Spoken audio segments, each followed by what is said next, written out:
Assalamualaikum warahmatullahi wabarakatuh. Selamat datang para mahasiswa KKN Unisnu Jepara yang ke-10 dan juga para dosen pembimbing lapangan. Tahun ini, tema KKN kita adalah KKN tematik COVID-19 berbasis kemitraan dan juga bina desa. Nah, sebagai pembekalan materi, maka pada kesempatan kali ini saya akan menyampaikan materi terkait dengan konsep pengabdian masyarakat berbasis kemitraan.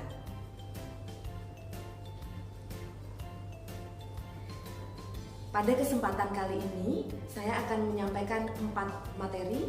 Yang pertama adalah filosofi dan urgensi pengabdian kepada masyarakat. Yang kedua yaitu pengabdian kepada masyarakat Unisnu Jepara. Yang ketiga yaitu bentuk-bentuk PKM. Kemudian yang keempat yaitu metode PKM. Lanjut. Yang pertama yaitu filosofi dan urgensi pengabdian kepada masyarakat. Secara filosofis, pengabdian kepada masyarakat yang dilakukan oleh perguruan tinggi merupakan upaya inovasi dalam menghasilkan hilirisasi teknologi tepat guna, menciptakan nilai tambah, peningkatan layanan masyarakat, dan meningkatkan produksi, serta penggunaan komponen dalam negeri untuk mengurangi ketergantungan terhadap produk impor. Selanjutnya yaitu urgensi atau tujuan pengabdian masyarakat. Yang pertama adalah melaksanakan pengabdian kepada masyarakat yang sesuai dengan Peraturan Menteri Pendidikan dan Kebudayaan Nomor 3 Tahun 2020 tentang Standar Nasional Pendidikan Tinggi. Yang kedua yaitu mengembangkan model pemberdayaan masyarakat. Yang ketiga yaitu meningkatkan kapasitas pengabdian kepada masyarakat. Yang keempat, memberikan solusi berdasarkan kajian akademik atas kebutuhan, tantangan, atau persoalan yang dihadapi masyarakat baik secara langsung maupun tidak langsung. Yang kelima, yaitu melakukan kegiatan yang mampu memberdayakan masyarakat pada semua strata secara ekonomi, politik, sosial, dan budaya. Dan yang terakhir, yaitu melakukan alih teknologi, ilmu, dan seni kepada masyarakat untuk pengembangan martabat manusia, berkeadilan gender, dan inklusi sosial, serta kelestarian sumber daya alam. Materi selanjutnya yaitu terkait dengan konsep pengabdian di Unisnu Jepara. Program pengabdian kepada masyarakat merupakan salah satu kegiatan tridharma perguruan tinggi dalam pengelolaan dan pelaksanaannya dikelola oleh Lembaga Penelitian dan Pengabdian kepada Masyarakat yaitu LPPM Unisnu Jepara. Pengabdian kepada masyarakat merupakan suatu keharusan untuk menyampaikan kerangka pikir dalam mencermati setiap permasalahan yang terjadi di masyarakat, serta membiasakan diri memecahkan suatu masalah secara ilmiah dan sistematis sesuai dengan profesinya sehingga dapat diaktualisasikan dalam kehidupan masyarakat. Selanjutnya adalah terkait dengan bentuk-bentuk pengabdian kepada masyarakat. Nah, ini merupakan bekal terutama untuk mahasiswa KKN bagaimana nanti melakukan kegiatan-kegiatan pengabdian di daerah masing-masing. Yang pertama yaitu pengabdian kepada masyarakat. Kegiatan pendidikan kepada masyarakat ditujukan untuk mengembangkan kemampuan sumber daya manusia melalui pendidikan non-formal. Bentuk kegiatannya bisa berupa pendidikan keluarga, penataran, kursus, lokakarya, penyuluhan, latihan, bimbingan kerja atau teknis, proyek percontohan, dan kelompok belajar. Jadi bentuk yang pertama adalah pendidikan kepada masyarakat. Bentuk yang kedua, lanjut, yaitu pelayanan kepada masyarakat. Nah, bagaimana bentuknya? Maka pelayanan yang dimaksud adalah pemberian layanan oleh KKN Unisnu secara profesional kepada masyarakat yang membutuhkan, ya, sesuai dengan analisis situasi yang nanti kalian akan lakukan. Pelayanan yang diberikan, ya, contohnya adalah bisa perencanaan kota, studi kelayakan, pelayanan kesehatan, bimbingan dan penyuluhan, pertanian dalam arti luas, pelayanan manajemen, bantuan dan konsultasi hukum, pelayanan teknologi, dan konsultasi pendidikan.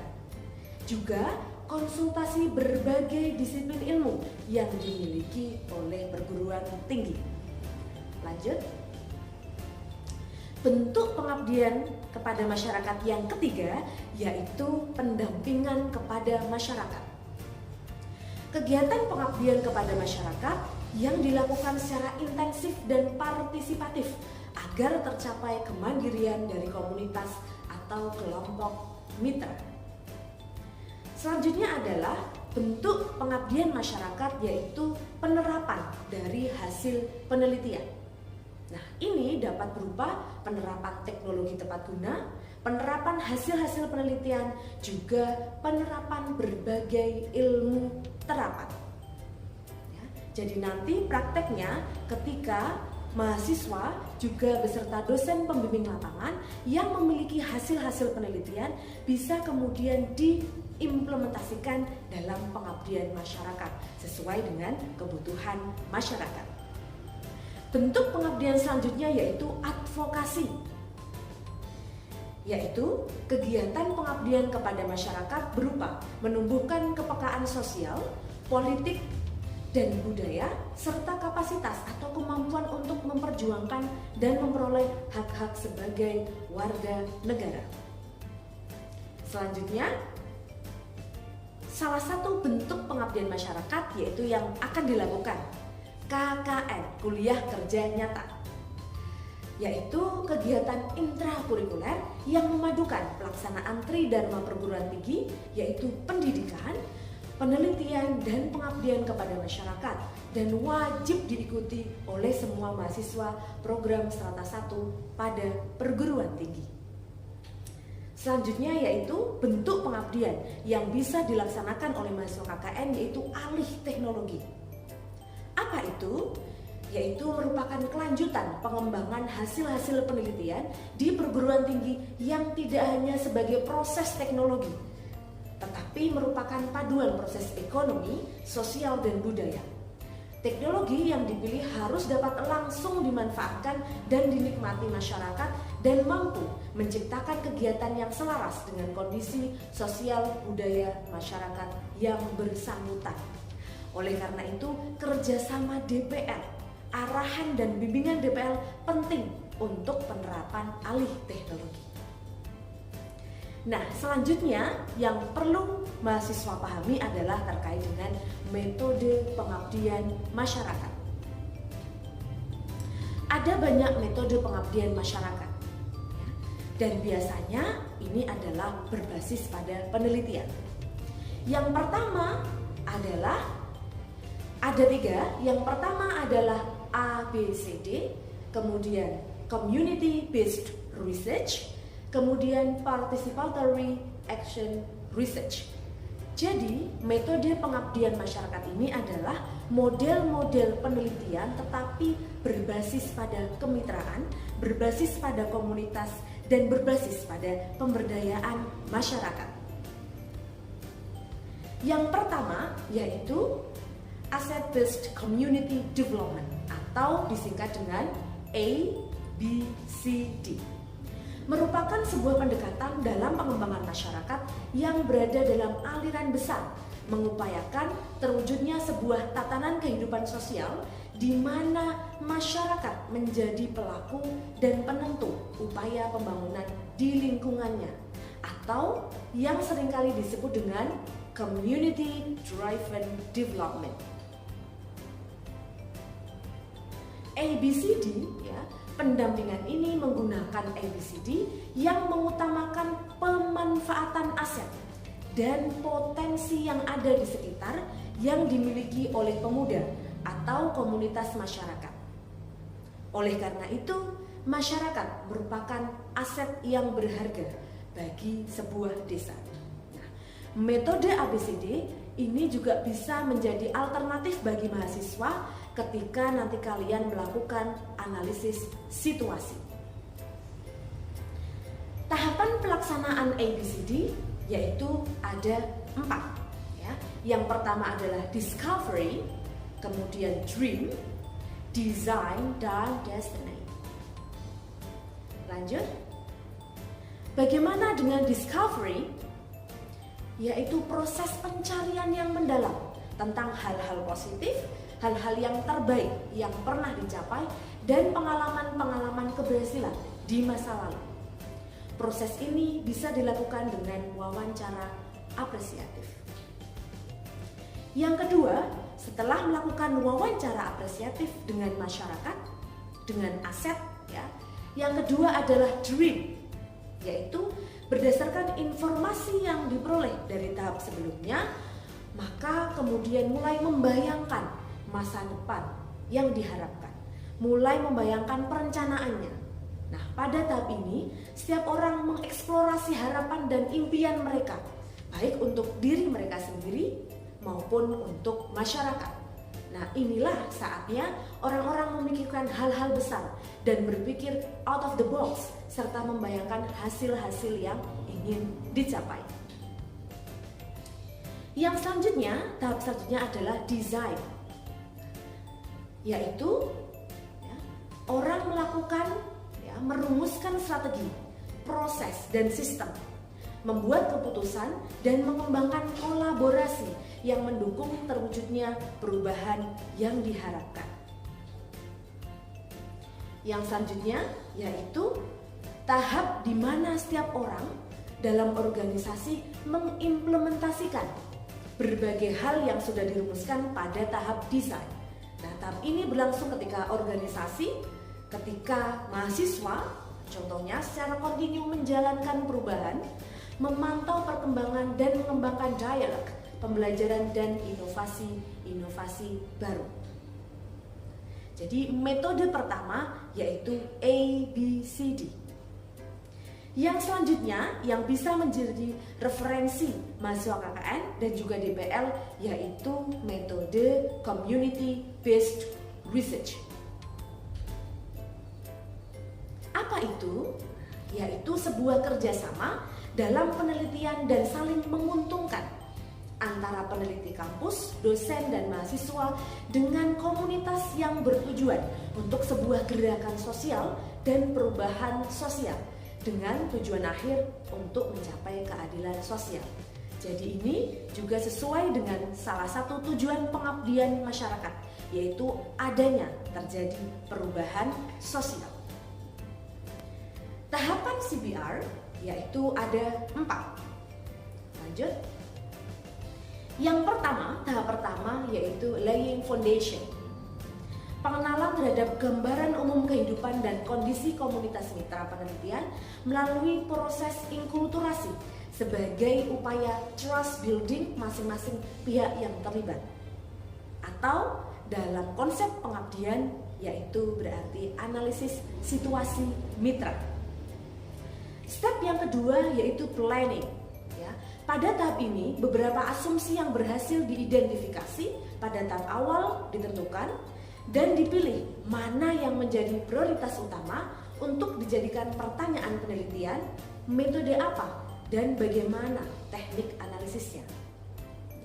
Dalam konsep pengabdian yaitu setelah analisis mitra kemudian ditentukan masalah apa yang menjadi prioritas untuk pengabdian kepada masyarakat. Tahap yang ketiga yaitu analysis. Apa itu? Yaitu pengumpulan data dapat dilakukan dengan beberapa cara dan alat, misalnya dengan melakukan deep interview, observasi, dokumentasi, FGD, storytelling, dan juga mapping komunitas. Dalam konsep pengabdian, setelah kita memetakan prioritas permasalahan, selanjutnya yaitu merumuskan yaitu solusi untuk mencapai tujuan dari pengabdian masyarakat sesuai dengan analisis mitra. Selanjutnya yaitu acting on finding. Hasil penelitian dapat diinformasikan kepada masyarakat melalui beberapa format penulisan. Bisa buletin, artikel, newsletter, news release, kesenian rakyat, teater, drama, poster, film, dan lain sebagainya. Nah, bagaimana sih acting on finding? Solusinya apa? Bentuk kegiatannya apa? Maka bisa dengan pelatihan, bisa kemudian memfasilitasi kebutuhan mitra sesuai dengan analisis, dan juga pengembangan program pendidikan. Nah, tema dan fokus yang biasa ada dalam community-based research adalah keagamaan, pendidikan, gender, lingkungan, dan juga tata kelola demokratis. Dan ini juga menjadi tema, ya, beberapa tema dalam KKN Unisnu. Selanjutnya, metode yang terakhir dalam pengabdian masyarakat, ya, berbasis research yaitu PAR, Participatory Action Research. Apa itu? Yaitu penelitian yang melibatkan secara aktif semua pihak-pihak yang relevan, ya, stakeholders, dalam mengkaji tindakan yang sedang berlangsung, di mana pengalaman mereka sendiri sebagai persoalan dalam rangka melakukan perubahan dan perbaikan ke arah yang lebih baik. Ini juga sesuai, ya, dengan substansi pengabdian berbasis kemitraan. Apa saja sih tahapan dalam metode PAR? Yang pertama yaitu pemetaan awal. Pemetaan awal sebagai alat untuk memahami komunitas. Peneliti akan mudah memahami realitas problem dan relasi sosial yang terjadi. Yang selanjutnya yaitu membangun hubungan kemanusiaan. Peneliti melakukan inkulturasi dan membangun kepercayaan atau trust building dengan masyarakat sehingga terjalin hubungan yang setara dan saling mendukung. Yang selanjutnya yaitu penentuan agenda riset untuk perubahan sosial bersama komunitas. Peneliti mengagendakan program riset melalui teknik participatory rural appraisal untuk memahami persoalan masyarakat yang selanjutnya menjadi alat perubahan sosial. Yang selanjutnya yaitu pemetaan partisipatif. Bersama komunitas melakukan pemetaan wilayah maupun persoalan yang dialami masyarakat.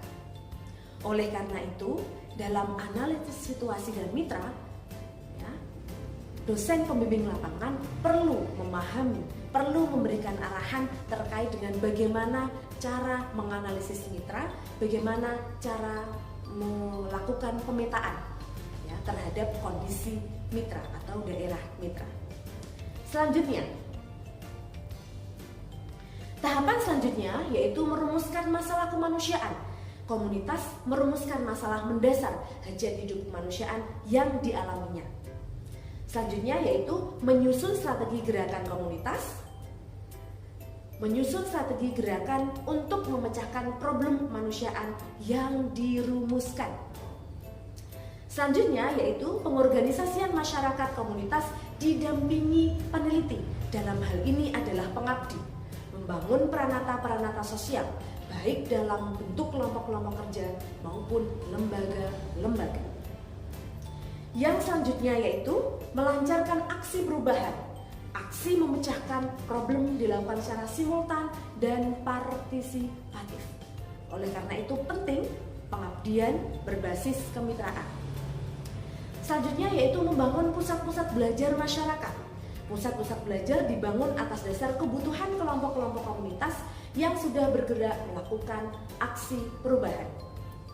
Dalam konteks pengabdian, setelah melakukan strategi, maka kemudian ada pengabdian-pengabdian bentuk-bentuk, salah satunya yaitu bisa membangun pusat-pusat belajar masyarakat yang bisa dilaksanakan secara simultan dan berkesinambungan.